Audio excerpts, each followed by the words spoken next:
Todos nós temos um desejo em comum, o de ser aceito e querido por todos. Quando somos realmente verdadeiros e fiéis a nossos próprios sentimentos, vemos reações positivas das pessoas, nos sentimos mais felizes, entusiasmados e, finalmente, em paz conosco. Porém, este forte desejo de ser querido e aceito traz também uma consequência, o medo de que essas coisas não aconteçam. E é por causa desse medo que ficamos travados e não temos a coragem de sermos verdadeiros e leais a nossos próprios sentimentos e impulsos, o que gera estranhamento social e interações estranhas e até entediantes entre as pessoas. Nós caímos na armadilha de tentar impressionar, mas o que falhamos em enxergar é que não precisamos impressionar a ninguém. A opinião mais importante é a nossa própria, e apenas sendo nós mesmos de verdade é que podemos realmente impressionar, pois é justamente esta peculiaridade, esta singularidade que é sermos nós, que as pessoas realmente desejam ver. Elas querem ouvir você contar a elas sobre seus sentimentos únicos e pessoais, e elas querem ver você se comportar da forma que só você pode, quando está sendo você de verdade. Porque apesar de você achar que você é o único estranho no mundo, todos acham isso de si mesmos, e todos acham que são os únicos também. E tudo que as outras pessoas querem de você é presenciar o seu verdadeiro eu, e serem asseguradas de que elas não são as únicas que têm sentimentos tais quais desejos incomuns, medos absurdos, paixões incontroláveis, obsessões, fúrias, toque, pena, alegria, felicidade, fé inabalável e amor verdadeiro.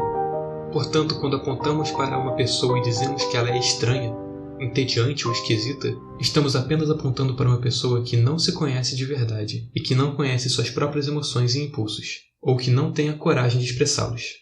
Por outro lado, uma pessoa maneira, divertida, excitante é uma que está conectada consigo mesma, que tem a coragem e o entendimento para compartilhar os seus sentimentos tais quais de desejos incomuns, medos absurdos, paixões incontroláveis, obsessões, fúrias, toque, pena, alegria, felicidade, fé inabalável e amor verdadeiro, e todos os outros sentimentos que essa pessoa sinta.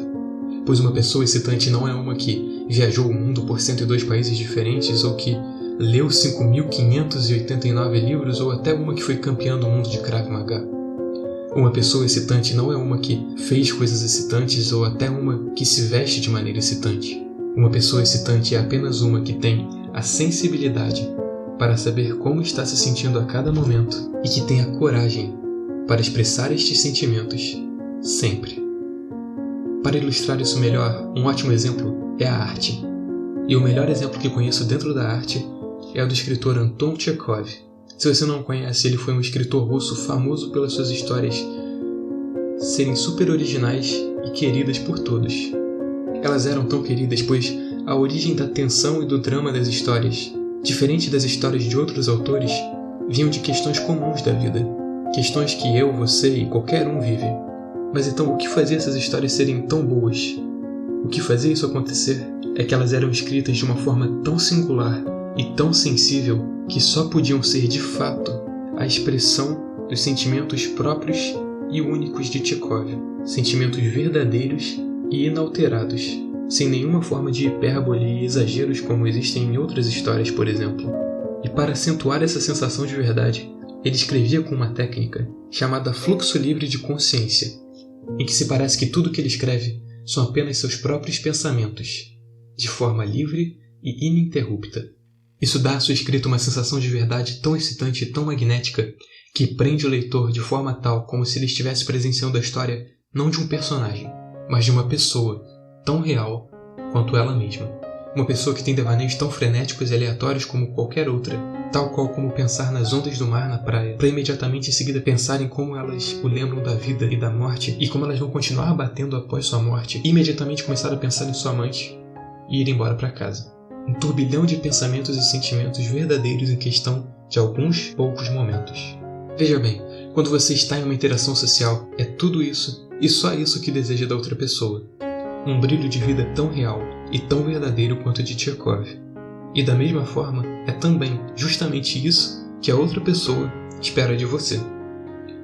Acontece que mesmo quando se deseja ser completamente fiel aos próprios sentimentos e acredita ser fiel a eles, muitas vezes as pessoas não o são, porque nem ao menos sabem o que estão sentindo. Não é de se espantar que crianças de 5 anos sejam muitas vezes mais excitantes do que adultos de 45, Pois quando você era criança, você era inocente e inexperiente em relação à vida em sociedade. Você era instintivamente espontâneo e verdadeiro para consigo mesmo. Fazia o que quisesse, se comportava como sentia vontade de se comportar e sentia tudo, de forma verdadeira e livre de julgamentos. Enquanto crescia, porém, você foi se desconectando de si, não de forma natural, mas de forma imposta pelos diferentes aspectos da sociedade. E é possível que hoje você tenha até medo de seus verdadeiros sentimentos, pois existe a possibilidade de que eles não sejam considerados por você como dignos, e então você se fecha para si mesmo de todas as formas possíveis e faz de tudo, menos conhecer os seus próprios sentimentos, os verdadeiros medos e as verdadeiras barreiras internas, rumo ao próprio desenvolvimento e conhecimento pessoal. Mas então, existe uma solução para tudo isso? A resposta é sim, e ela é muito mais fácil do que você imagina. Basta apenas um pouco de atenção, coragem, foco e direcionamento. E você consegue tudo isso com uma simples pergunta, tal qual: como eu me sinto exatamente agora? Esta é apenas uma das perguntas que você pode fazer para você voltar a se conectar consigo mesmo, e é apenas uma das quais você vai encontrar nos vídeos do canal da série Como Ser Você Mesmo. Já foram feitos 2 vídeos dessa série, e muito mais serão publicados, para que você se torne cada vez mais conectado consigo mesmo, atento aos próprios sentimentos e cada vez mais expressivo em relação a eles. Então, com uma simples prática como responder a algumas perguntas sobre si e fazer alguns exercícios de forma honesta e corajosa, e você vai se tornar uma pessoa sensível em relação às próprias emoções e corajosa para expressá-las a todo instante, se tornando uma pessoa verdadeiramente excitante,